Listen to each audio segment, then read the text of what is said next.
Oats കഴിക്കുന്നത് എങ്ങനെയാണെന്നറിയോ? ഇത്രയും വെള്ളം വെക്കുക. എന്നിട്ട് ഈ ചെറിയ നമ്മുടെ ഇൻഷുറിൻ്റെ അതിനകത്ത് കിടന്ന സ്പൂണാണ്. ഈ സ്പൂണുണ്ട്. ഈ സ്പൂണിന് 2.5 സ്പൂണേ എടുത്തുള്ളൂ. ഉണ്ടോ? എന്നിട്ട് ഇത് വെള്ളം പോലെ അങ്ങ് കുടിക്കും. ഇങ്ങനെ അടുപ്പിച്ച് ഞാൻ കുടിച്ചുകൊണ്ടിരുന്നപ്പോഴില്ലേ, കഴിഞ്ഞ ദിവസവും എനിക്ക് തലകറക്കം വന്നേ. വേറെ ഒന്നും നമ്മുടെ ശരീരത്തിൽ ചെല്ലാതെ വരുമ്പോൾ നമ്മുടെ ശരീരത്തിന് എന്തൊക്കെയോ കുറവുകൾ സംഭവിച്ചപ്പോഴാണ് തലകറക്കം വന്നത്.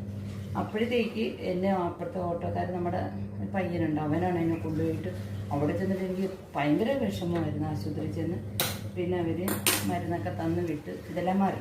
അപ്പം അത് അന്ന് വൈകുന്നേരം എൻ്റെ ഫ്രണ്ട്സ്, ഞങ്ങളുടെ പ്രീ ഡിഗ്രി ബാച്ച് കൂട്ടുകാരുണ്ട്, അപ്പോൾ അവരെല്ലാവരും എന്നെ വഴക്ക് പറഞ്ഞു. അങ്ങനെ പിന്നെ ഞാൻ മെറ്റ ആഹാരങ്ങളൊക്കെ കഴിക്കാൻ തുടങ്ങി. പക്ഷേ ഇന്നിപ്പോൾ കുറച്ച് ദിവസം നല്ല ആഹാരങ്ങളൊക്കെ കഴിച്ചു. അപ്പോൾ ഞാൻ ഇന്ന് രാവിലെ പക്ഷേ ഓട്സ് കഴിക്കാമെന്ന് വിചാരിച്ച് അതാ ഓട്സ് ഉണ്ടാക്കുന്നത്. പിന്നെ ഇതിന് ഇച്ചിരി ഉപ്പും കൂടി ഇടണേ. അതായത് അതിന് വേണ്ട ഉപ്പ്.